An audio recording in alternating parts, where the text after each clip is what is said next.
If you have energy within you that burns, that distracts, that pulls you toward desire but leads to no creation, then listen to me now. This fire was not given to you to waste in indulgence. It was given to build empires, write great works, lead nations, and conquer yourself. The greatest men in history were not free from lust. They were masters over it. They took the very power that ruins the common man and transmuted it into vision, enterprise, and immortality. You will not escape this force, but you can command it. And once you do, your energy will no longer betray you. It will build your legacy. This is not for the weak. It is not for the drifter.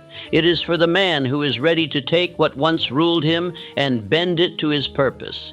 What you will hear in this instruction is not a suppression of energy. It is the elevation of it. And when you apply it, you will become unstoppable. Now listen, not with curiosity, but with the decision to become master over yourself. There is no force within the human body more potent than sexual energy.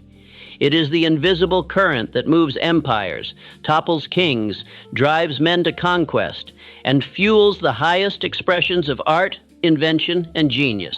It is the root of all creation. Every child, every idea, every movement of consequence was sparked by this primal power. But the same force that builds nations has also destroyed men by the millions. The same current that once empowered great builders has wrecked those who lack discipline. This is the secret that few will speak plainly. What you do with this energy will determine whether you rise as a master or fall as a slave. If you are controlled by lust, you are not yet a man. You are not yet initiated into your power. You are a servant to your lower nature. You have not harnessed the fire. You have let it consume you. And let me be very clear. You will not command fortune. You will not lead men. You will not influence history if you cannot first govern your own flesh. That is not a judgment. It is a law. Sexual energy, when transmuted into higher action, becomes the driver of all real achievement. Look to history, and you will see its pattern. The emotion of sex, so misunderstood, so misused, has been the secret behind the endurance of visionaries, the stamina of warriors, and the magnetism of leaders. When properly directed, it becomes persistence, charisma, focused thought, and creative genius. The greatest musicians, the greatest orators, the greatest captains of industry, none were without this burning power. But what distinguished the great from the forgotten was this: they governed it. They made it serve their purpose. They transmuted it into legacy. No man ever achieved greatness who did not master his sexual nature. This is not speculation. This is not morality. This is law. Study the giants of history, men who shook the world with ideas, invention, and power, and you will discover that beneath the surface of their labor was a deep current of restrained, redirected energy.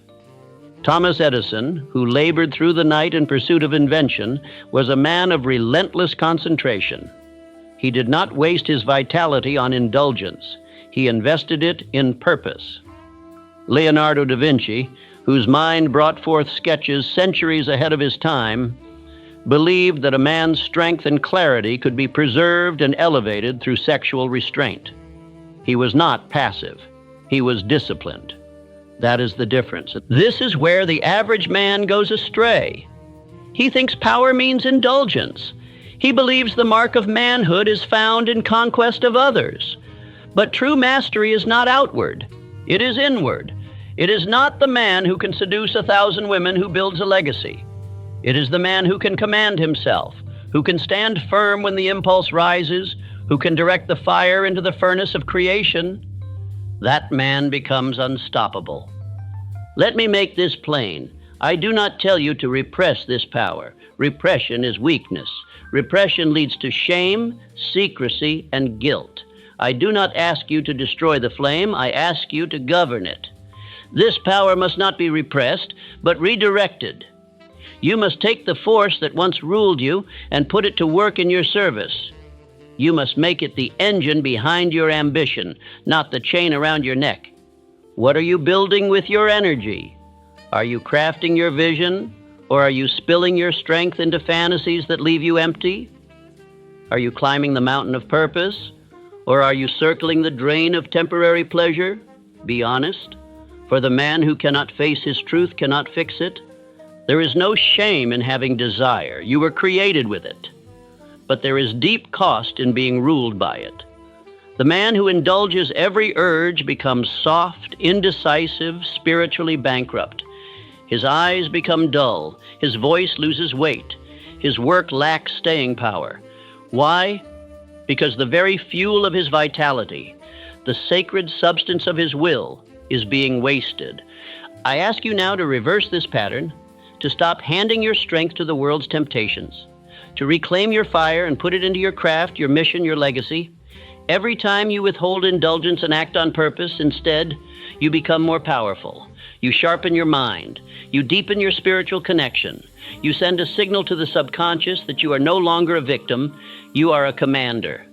This shift begins with a decision, and once the decision is made, it must be enforced through habit. When the impulse to indulge arises, you must act. Not on the impulse, but on your purpose. Stand up, move your body, breathe deeply, recite your definite chief aim, begin working with your hands, write, create, building plan, call, serve, transmute. This is how kings are formed, not by feeling something, but by directing it. Let this now become your first command over the day. I am not my desire, I am the director of my energy, I command my passions, and say it again. Not quietly, not as a question. Say it as a declaration of identity. For as you speak, you instruct the subconscious. And as the subconscious accepts the instruction, you become what you repeat. This is not mystical, it is mechanical. You must begin to understand your body as a vessel of power, not a toy for pleasure. Your mind is the governor, your energy is the servant. When this alignment is in place, nothing can stop you. Women will respect you more. Men will follow you. Your presence will sharpen. Your vision will intensify. Your willpower will grow. Why? Because you have ceased being a drifter, and you have become a directed force. And that is what the world obeys, a directed man. If you continue as you are, ruled by appetite, then you will continue to circle the same mountain of regret, shame, distraction, and weakness. But if you choose this day to transmute, to redirect, to refine, then everything changes. Your energy becomes strategy. Your thoughts become lightning. Your ambition becomes destiny. Now say it once more. I am not my desire. I am the director of my energy. I command my passions. And act like it. You were not given desire to waste it. You were given it to transmute it. Sexual energy is not to be feared, nor hidden, nor shamed. It is to be harnessed, converted, like heat into electricity, into a higher form. This is the law of sexual transmutation.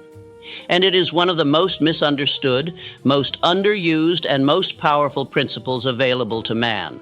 What is sexual transmutation? It is the deliberate process of converting the energy of desire into ambition, into discipline, into creativity, into achievement. It is the elevation of a force meant for reproduction into a force for greatness. It is the taking of that which is primal and transforming it into that which is immortal. The desire that once ruled your body can become the engine of your empire, but only if you direct it. You must understand this. Energy cannot be destroyed, but it can be elevated. It can be diverted. It can be lifted. The same fire that burns down a village can be harnessed to power a city. The same river that floods the land can irrigate crops when governed by a channel. So it is with the emotion of sex. The man who seeks to repress it will fail. The man who seeks to indulge it will become a slave. But the man who chooses to redirect it, he becomes a force of nature. The fuel of sexual energy is emotion, and emotion is the language of the subconscious mind. Whatever emotion you attach to thought, your subconscious begins to reproduce. And so the man who consumes lustful imagery, who rehearses indulgent fantasy, who indulges in pleasure without purpose, is programming weakness into his own system. He is clouding his clarity. He is lowering his power. He is diffusing the very force that was meant to elevate him. His mind becomes distracted. His will becomes soft. His vision becomes vague. But the man who transmutes, who takes that emotion and attaches it to his definite chief aim, he becomes sharp, strong, focused, and unstoppable. His mind receives the charge of energy and uses it to build. His emotions begin to support, not sabotage. His subconscious, trained by discipline, begins to work day and night toward his chosen destiny. The fire no longer burns him, it carries him. Now here is the principle that must become law in your life. Transmutation begins with attention. What you look at, you feed. What you dwell upon, you become. Where your eyes go, your energy flows. This is not poetic. It is mechanical. If you fix your gaze upon indulgence, your energy will follow. If you fix your gaze upon your vision, your energy will follow. The direction of your life is determined not by the strength of your desire, but by the direction of your attention. So I ask you, what are you watching? What are you imagining? What are you craving in secret? You cannot build in the light what you are poisoning in the dark. You cannot walk in power while indulging in weakness. You cannot speak of purpose while feeding addiction. These are not moral statements. These are success principles. You must now become ruthless about what enters your eyes, what lives in your thoughts, and what commands your attention. Every man is tempted. That is not the issue. The issue is, what does he do when the impulse rises? And here is your instruction. Do not act upon it. Channel it into your definite aim. Do not repress it. Redirect it. When the fire rises in you, do not let it burn down your discipline. Turn it toward your work, toward your craft, toward your family, toward your physical training, toward your voice, toward your vision. Write, speak, building move. Do not lie still and be ruled. Stand up and rule. You must become the conductor of this power, not its prisoner. And when the moment of temptation comes, do not wait. Act immediately toward your aim. Speak it aloud, write it down. Call someone who sharpens you. Begin a task that demands focus. Walk into the cold air, breathe deeply. Recite this command until your lower self bows to your higher calling. I am not my desire. I am the director of my energy. I command my passions. This must become your internal law, the automatic command of your soul, because the war is not just external, it is inside your thoughts. And he who wins there wins everywhere. You must no longer drift into indulgence and call it being human. You are not just a body. You are a builder, a thinker, a leader. And the men who shape history are not the ones who follow every impulse. They are the ones who master it. Look to the giants of progress, the men who built, who forged, who changed the course of civilization. Thomas Edison trained his body to obey his mind. His appetite was governed. His schedule was sacred. His sexual energy was converted into relentless experimentation. He worked not because he had more energy than other men, but because he used it better.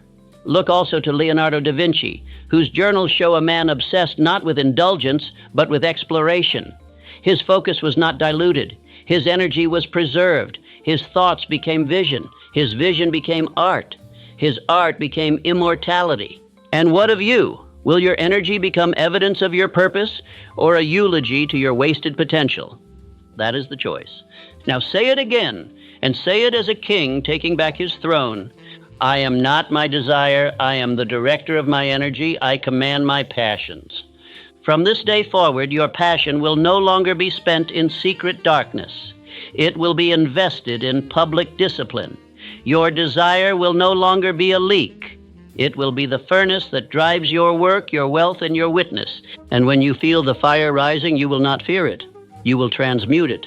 There is a war raging within every man, not with the world, not with others, but with himself. The greatest battle is not fought on fields, but in the mind. It is the quiet war between desire and discipline, between appetite and aim, between the flesh and the will. And the man who wins this war gains not just peace, he gains power. This is the lost art of self-conquest, and without it, no man becomes great. Self-mastery is the highest discipline. Every fortune, every invention, every kingdom of industry, every spiritual authority flows from this root. All riches are downstream of personal control. The man who cannot govern his own hands, his own words, his own eyes, his own impulses will never govern a business, a family, a city, or a destiny. He may possess knowledge. He may have talent. But without mastery of self, he remains a servant, tossed about by feeling, driven by appetite, enslaved by lower instincts. The truth is this: the man who cannot govern his own appetites will never govern anything greater. If your stomach rules you, you cannot rule the marketplace. If lust controls your vision, you will lose clarity in your decision. If pleasure is your compass, then legacy is not your destination. But I now offer you something higher than mere restraint. I offer you inner royalty.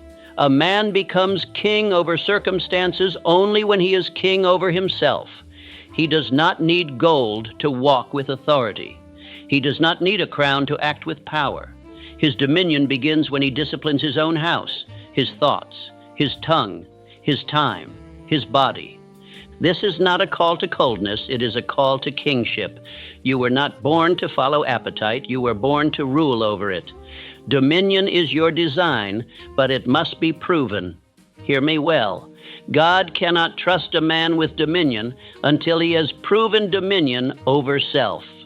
The riches of life, both material and spiritual, are not given to the undisciplined.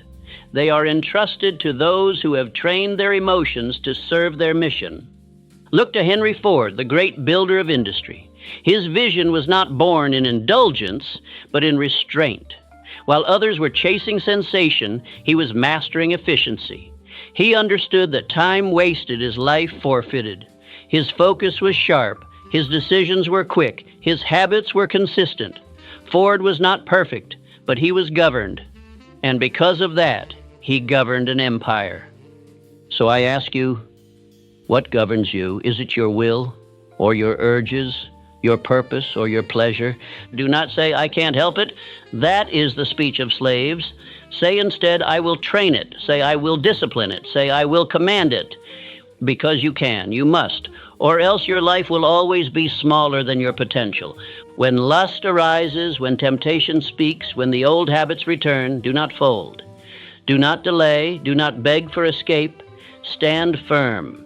Speak your definite chief aim aloud. Loud enough for your subconscious to feel it. Begin moving your body. Engage the mind in labor. Put your hands to work. Write, read, walk, building. Call someone who sharpens you. Do something that aligns you with the man you are becoming. This is not about never being tempted. It is about never being ruled. Each time you rise above the flesh, you rise in spirit. Each time you delay gratification, you accelerate transformation. Each time you say no to the lesser, you say yes to the greater. Now make this your morning command. Say it when you wake. Say it when you feel weak. Say it when the enemy of purpose whispers in your ear. I'm a master of myself. My appetite obeys my mind. My body is the servant of my will. Say it until your body listens. Say it until your thoughts align. Say it until the world feels your difference. You must no longer treat your flesh as your master. It is your instrument. It is not the leader of your life. It is the carrier of your mission. Your body is the servant, not the king. You are the king. Your mind is the throne. Your will is the scepter. Your decision is the law. Now govern as such. Do not say you are waiting for strength. Strength comes when obedience begins. Strength is not given in advance.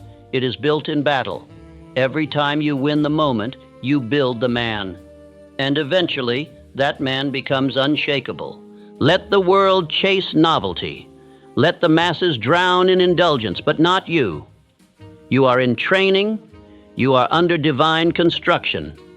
You are becoming the type of man God can trust with territory, with wealth, with influence, with legacy. Now speak it again, not as a wish, but as a law. I am a master of myself, my appetite obeys my mind, my body is the servant of my will. And then prove it with action, not once, not sometimes, but daily, hourly, when no one sees, especially then, because that is where kings are made, in silence, in secret, in struggle. Lust is not harmless. It is not a mild diversion. It is not a private indulgence that leaves the soul untouched.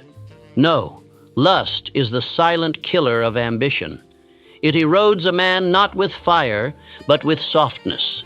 It does not strike him down in one blow, but dulls him day by day until his edge is lost, his vision blurred, his spirit weakened. The man who does not conquer lust will eventually be conquered by it. Let me speak with no hesitation. The man who indulges in pleasure before purpose loses both. The pleasure fades into guilt. The purpose dissolves into apathy. He becomes fragmented, uncertain, and ineffective.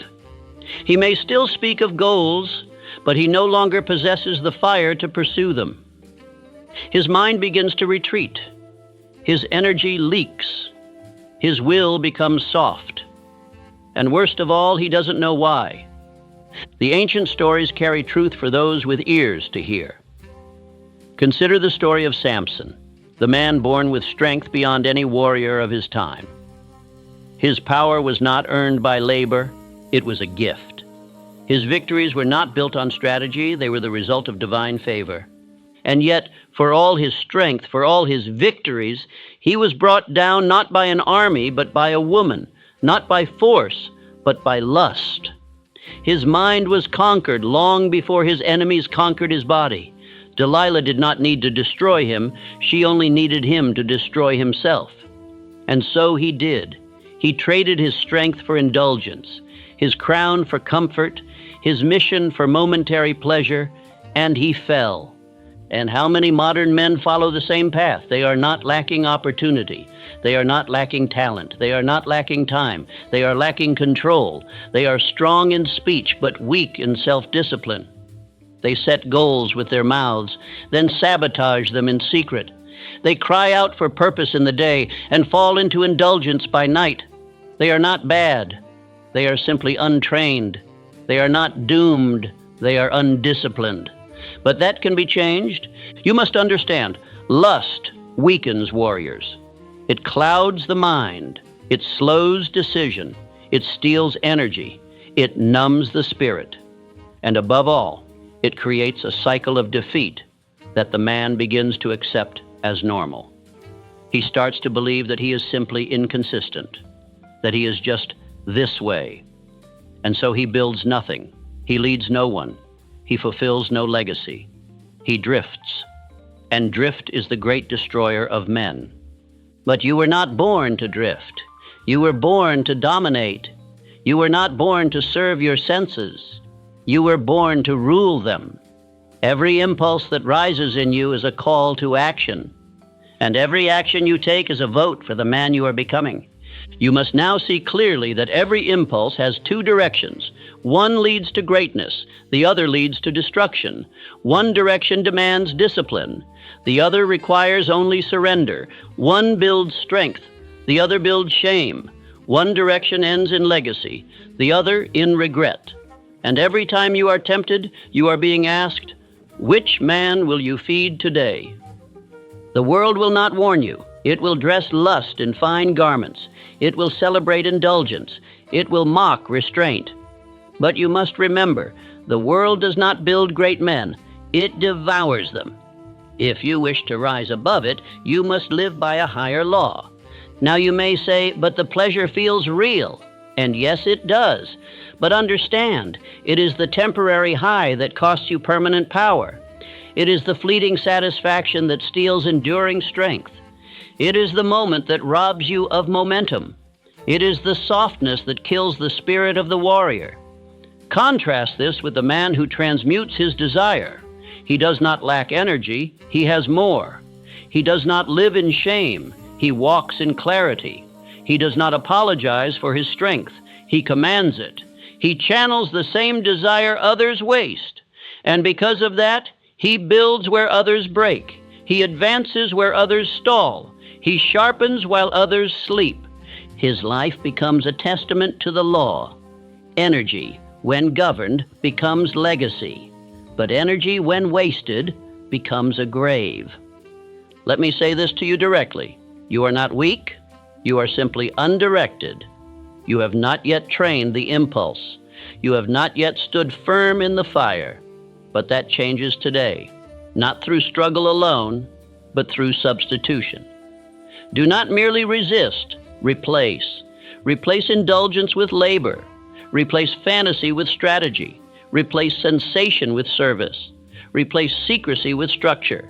Replace softness with strength. And how do you begin? With decision, with obedience to your definite aim, with morning rituals that anchor your mind, with hourly reminders that your body serves your mission, not the other way around, and with spoken words that instruct your subconscious mind to support your transformation. Say this now, and say it with certainty, not as a man begging for change, but as a man declaring it. I do not pursue sensation, I pursue strength. I do not live for appetite, I live for purpose. Say it again. I do not pursue sensation, I pursue strength. I do not live for appetite, I live for purpose. Let this be your vow, and let every day be a proof of it. There is no shame in your temptation. There is only danger in surrender. There is no judgment in your past. There is only responsibility for your future. And the man who rises above lust is the man who becomes master, not just of himself, but of his future, his fortune, and his legacy. You will not be perfect, but you will be governed. You will not be without temptation, but you will not be ruled by it. You will not always feel strong, but you will act strong. And in time, you will become unbreakable. Because lust may destroy kings, but the man who conquers it will rule kingdoms of his own making. There is nothing wrong with passion. In truth, it is one of man's greatest assets. It fuels desire, sharpens focus, ignites movement, and carries him across the mountains of difficulty that would stop lesser men. But hear me well, passion without purpose becomes perversion. It turns in on itself. It becomes a weapon used against the man who possesses it. It burns without producing. It consumes without building. It flatters while it destroys. The tragedy of many men is not that they lack energy, but that they waste it. Their eyes are wide, their hearts are ablaze, but their direction is absent. They want much, they feel much, but they build nothing because they have not yet decided what they are here to do. And until a man has found his purpose, he is a slave to every appetite, every emotion, every whisper of distraction. Men without aim will always be slaves to emotion. Emotion needs structure. It needs command. Without it, the strongest impulses, sexual desire, ambition, hunger for meaning, become scattered, diluted, or turned against the man himself. Lust is not evil by itself. It is simply misplaced focus. It is energy with no destination. It is power with no blueprint. But when you find your definite purpose, and more than that, when you commit to it daily, you give your passion a home. You give it walls to press against. You give it a direction, and that direction multiplies its strength.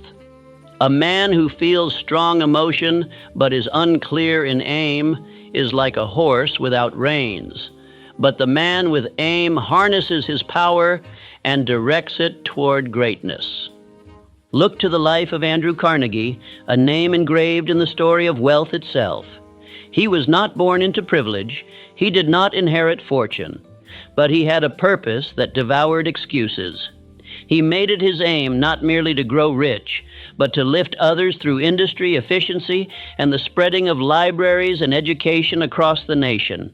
His obsession was not with feeling, it was with function. And because of that, he directed his entire being into service, and the world rewarded him with one of the greatest fortunes of his age. But his wealth was not the result of effort alone. It was the result of energy transmuted into usefulness. While others chased pleasure, Carnegie chased improvement. While others were seduced by distraction, he sharpened his vision. While others drifted, he advanced. He did not deny desire, he redirected it. This is your instruction. You must now begin to direct your energy into writing, building, planning, working, serving, and speaking. You must replace indulgence with impact. When temptation whispers, act. Do not freeze, do not analyze, do not argue. Work, move, building serve, lead. Do something that proves you are governed by purpose, not feeling. Let me be very plain with you. You cannot afford idle time. You cannot afford mental vacancy. The man who sits in stillness without structure becomes a target for distraction. But the man who fills his time with mission becomes impenetrable. His purpose becomes a fortress, and his energy becomes a weapon of creation. Let every hour have a name. Let every morning begin with instruction. Let your day be governed not by mood, but by assignment. Speak your definite chief aim aloud, especially when temptation rises. Say it with force. Say it until your lower self bows. Say it until your subconscious awakens. Let the fire of your desire burn toward your future, not toward fantasy. This practice will train your system. It will build a new association. Desire equals direction. Lust equals labor. Impulse equals impact. In time, your body will respond with purpose, not indulgence, because the law of repetition will have done its work. You must now become the kind of man who is obsessed with his duty, not as a burden, but as a privilege. The man with purpose does not resent sacrifice. He glories in it. He sees every act of restraint as evidence of growth. He sees every moment of redirection as another brick in the foundation of his empire.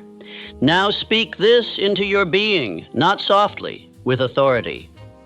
My energy builds. My work is my worship. My legacy is worth more than a moment of weakness. Again. My energy builds. My work is my worship. My legacy is worth more than a moment of weakness. These words are not mere encouragement. They are tools, weapons, instructions. They train your mind to see through the illusion of temporary pleasure and remember the power of permanent progress. And understand this: pleasure is not wrong. Rest is not weakness, but neither must be given leadership over your days. Let them follow your labor. Let them be the reward, not the master. The man who lives for ease dies in regret, but the man who lives for duty dies in honor. Purpose is the compass. Let it point true north. Let every desire be weighed against it. Let every action be a step toward it. And if an impulse does not serve your mission, slay it. No mercy, no negotiation, no delay. You are not here to coast. You are not here to waste. You are not here to blend in with the drift of men who once dreamed and never acted. You are here to build. You are here to multiply. You are here to lead. But none of that is possible until your passion submits to your purpose. So rise, stand, speak, write, building move, serve, lead. Let your day begin not with confusion, but with command. And let that command train your body to obey the call of your legacy. Say it one final time and then go prove it. My energy builds. My work is my worship. My legacy is worth more than a moment of weakness. There is a war being waged for your attention, not with weapons or noise, but with softness, comfort, and slow decay. The world today has become a breeding ground for mental weakness, emotional indulgence, and soft-spoken destruction. Men no longer rise early. They drift late. They no longer stand guard over their mind. They let anything enter. They no longer seek mastery. They seek escape. And so the world does not suffer from a lack of tools or knowledge or possibility. It suffers from a lack of men who have conquered themselves. The masses have been trained to indulge at the first impulse, trained to seek comfort before responsibility, trained to numb rather than to sharpen, trained to chase pleasure instead of principle. And the results are visible: weakened minds, scattered attention, brittle discipline, and shallow spirit. But you must not live as the masses live. You must rise above what is common. You must become uncommon. Hear me well. The masses are trained to indulge. The leaders are trained to delay. One lives for sensation, the other lives for succession. One surrenders to the body, the other trains it. One consumes, the other creates. One is governed by impulse, the other is governed by instruction. Choose now which you will be. This path is not new. The man who chooses the higher road has always been lonely. He has always been misunderstood, but he has also always been remembered.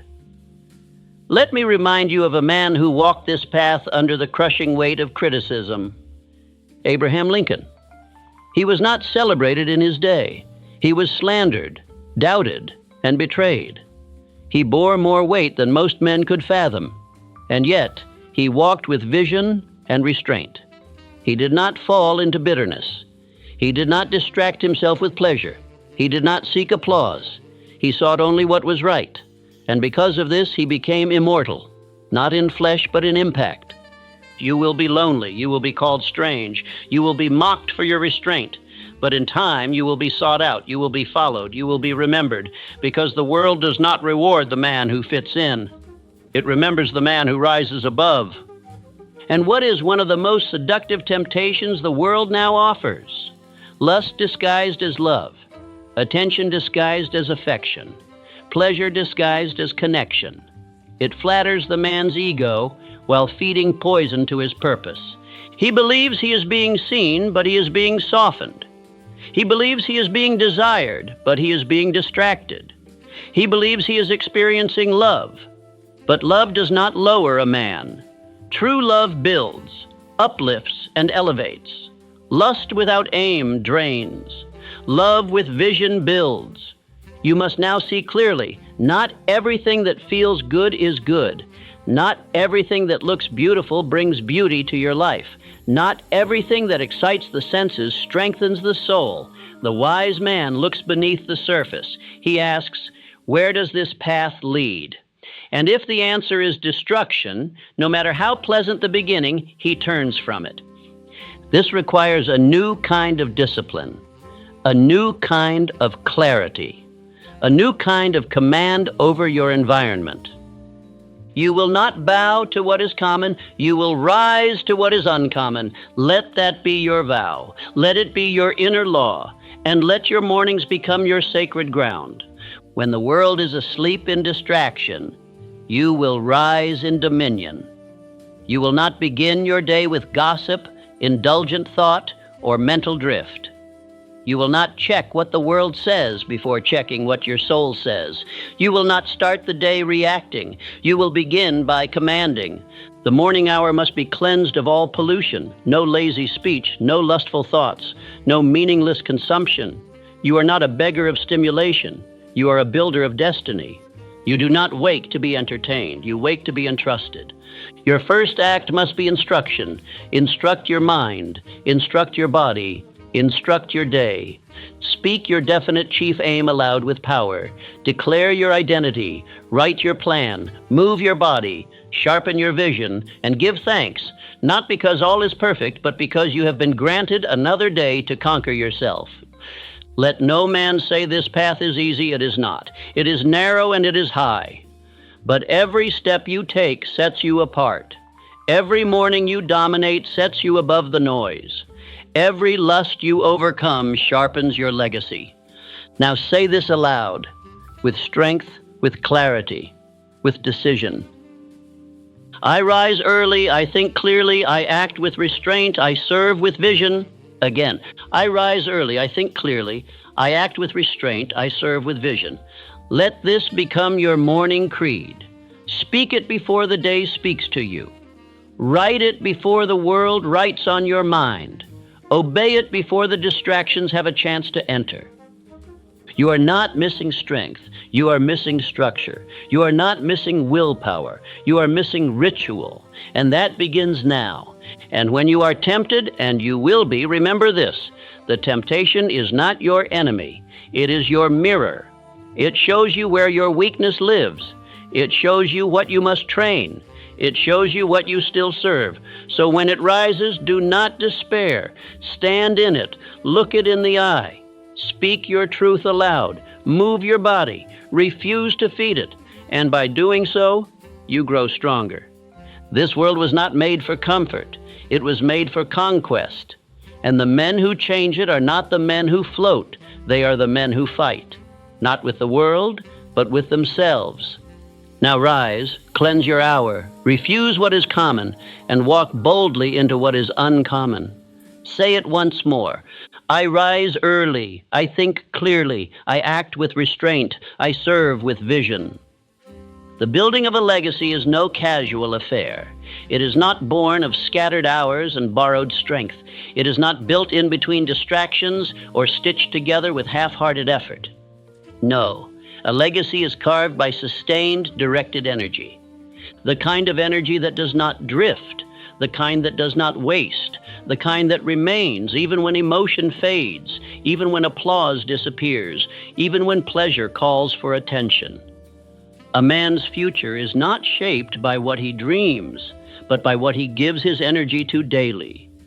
And here lies the brutal truth: every act of indulgence steals from your legacy. Every time you feed lust instead of purpose, you are not only losing a moment, you are forfeiting a piece of your power. Your spiritual stamina, your mental clarity, your emotional depth, your creative fire, all of it is depleted when your energy is given to that which does not build. What you waste in lust could have written books, led nations, built fortunes, and shaped destiny. That which leaves you hollow could have been the force behind your impact. Do not tell me you lack time. Do not tell me you lack energy. Tell me where you are spending it. A man's energy is his life force. His attention is wealth. His focus is the compound interest of greatness. Every unit of attention you give is either compounding or evaporating. It is building the next chapter of your life or dissolving your strength in silence. Every hour you give to indulgence is one less hour your legacy will be remembered for. This is not poetry. It is accounting, and your destiny will be tallied by it. Let us take an example. John D. Rockefeller, the man who, by the laws of labor, focus, and control, became the richest man of his era. He did not rise through chaos. He did not climb through indulgence. He built through discipline, silence, precision, and sacrifice. He was not seduced by the glitter of distraction. He was obsessed with order. His journals were filled. His schedule was guarded. His hours were sacred. He did not give his life to appetite. He invested it into a vision. That is why he rose. Rockefeller, like Carnegie, Ford, and Edison, understood that energy is not infinite. It must be placed with care. It must be guarded with conviction.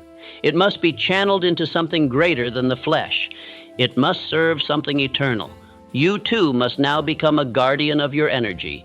You must be deliberate in every act, aware of every drift, relentless in every redirection. You must no longer spill your strength to feed a moment's sensation. That moment is not worth your legacy. It never was. And when the temptation comes, and it will, you must be ready to act, not later, not when it passes. Now, immediately, with force. Walk. Breathe deeply. Write your goals.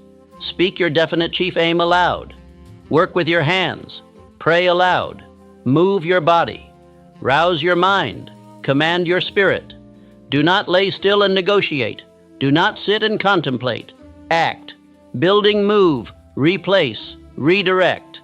This is how kings are forged, not by wishing temptation away, but by fighting it with superior force. This is the law. You do not overcome the lower self by argument. You overcome it by action. When you act, you starve the indulgence. When you move, you regain control. When you work, you create value, and value is the opposite of vanity. Now etch this law into your being. Let it burn away every excuse you have ever used to waste your power. My legacy requires energy. I do not spill it in vain. My future is built with focus. Say it again, not as a chant, but as a declaration of war. My legacy requires energy. I do not spill it in vain. My future is built with focus. And now act accordingly. Do not confuse pleasure with peace. Do not trade destiny for desire. Do not hand over your inheritance for a bowl of comfort. You are not here to be numb. You are here to be remembered. You are not here to float. You are here to forge. You are not here to consume. You are here to create. Let your hours be clean. Let your body be governed. Let your attention be sacred. Let your energy be holy, because you are not just building a career. You are not just chasing a number. You are building a legacy that will outlive you. And such a thing demands power. Power that must not be spilled on vanity. Say it once more, and say it for the man you are becoming. My legacy requires energy. I do not spill it in vain. My future is built with focus. Let us now address a misunderstanding that has ruined many men, not only in practice, but in thought. Some have come to believe that the woman is the source of their downfall, that she is the snare, that she is the reason they cannot focus, cannot build, cannot rise. But this is false. The woman is not the enemy. Distraction is. Your downfall is not her beauty. It is your lack of discipline. It is not her presence. It is your untrained attention. She is not the one who causes you to fall. It is your response to her that determines whether you stand or stumble. We must speak with moral clarity. This is not a doctrine of blame. It is a law of responsibility. Admiration is natural. The beauty of woman is one of the great wonders of creation. It is to be respected, appreciated, even honored. But worship of the flesh leads to ruin. The moment you place her above your purpose, you have already fallen, not before her, but before your own lower nature. Let this be understood. Women are not your test. Your self-governance is. You are not commanded to despise. You are commanded to direct. You are not called to flee in fear. You are called to rule in focus. The strength of a man is not proven by avoiding beauty. It is proven by not being ruled by it. You must master your thoughts. This is where all corruption begins, not in her clothing, not in her movement, not in her presence, but in the undisciplined thoughts of the man. That is where distraction breeds. That is where vision is stolen. That is where attention is hijacked. You must now become the watchman of your mind. You must now begin to treat your thoughts as sacred ground. No one walks upon them unless they build your destiny. When you begin to see through this lens, your entire relationship with the feminine transforms. You no longer see women as temptation, but as potential partners in purpose. You no longer chase them. You build yourself. And by building yourself, you become the man who attracts by discipline, not by need. There is nothing more dangerous than a needy man. He is a beggar of attention. He is a servant to emotion. He asks for validation instead of bringing vision. He follows beauty instead of leading it. And for this reason, he is always unstable, because his value lives in the response of another, not in the foundation of his own character. But the disciplined man, he is magnetic. He does not shout his worth. He radiates it. He does not seek to impress. He seeks to become. He does not chase validation. He lives in conviction. He walks with focus. He builds with fire. He guards his time. He protects his mission. And because of that, the right people gather. The right woman recognizes him, not because of his words, but because of his presence. Let me say this clearly. The right partner does not distract. She inspires. She sharpens. She supports, but she cannot build a king. You must already be one. She does not crown a fool. She follows a man who has already conquered himself. And that is why this work, this training, this daily transmutation is so vital, because only the man who leads himself can ever be trusted to lead others. There is great power in union between man and woman. The union of love, when based in clarity, honor, and shared purpose, can build empires. It can multiply energy. It can elevate vision. It can ignite faith. But only when both parties are whole. Only when both are governed. Only when both serve something higher than emotion. Do not seek a woman to save you. Do not expect her to make you strong. That is your burden. That is your privilege. And until you carry it, you will never be ready for her. So now let us shift the conversation. Let us remove the veil of confusion. Let us stop blaming beauty and start building discipline. Let us stop worshiping the image and start commanding the inner man. When your thoughts rise, redirect them. When your eyes wander, refocus them. When desire sparks, harness it. Use that energy not to fantasize, but to strategize, to write, to move, to speak, to build, to labor, to become. And when you are tempted to chase, to impress, to seek approval, return to your law. I honor women. I lead myself. I do not chase. I attract by discipline. Say it again. Let it become the marrow in your bones. I honor women. I lead myself. I do not chase. I attract by discipline. Say it in the morning when your clarity is fragile. Say it in the evening when your guard is lowered. Say it when desire whispers. Say it when the flesh rises. Say it until your mind listens. Say it until your habits obey. Say it until your life proves it. Because the truth is this: you were never meant to serve the feminine. You were meant to honor her by first ruling yourself. You do not serve her best by folding to her presence.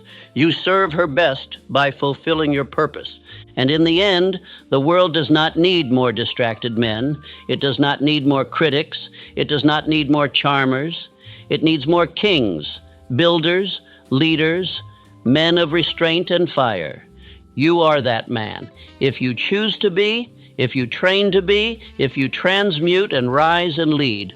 Now let that identity rise again in the spoken word. I honor women. I lead myself. I do not chase. I attract by discipline. Look back now on what you have walked through. If you have followed this instruction, if you have spoken the words, written your aim, obeyed the law, you are no longer the same. You may still feel the pull of the old self, but you have stepped into a different current.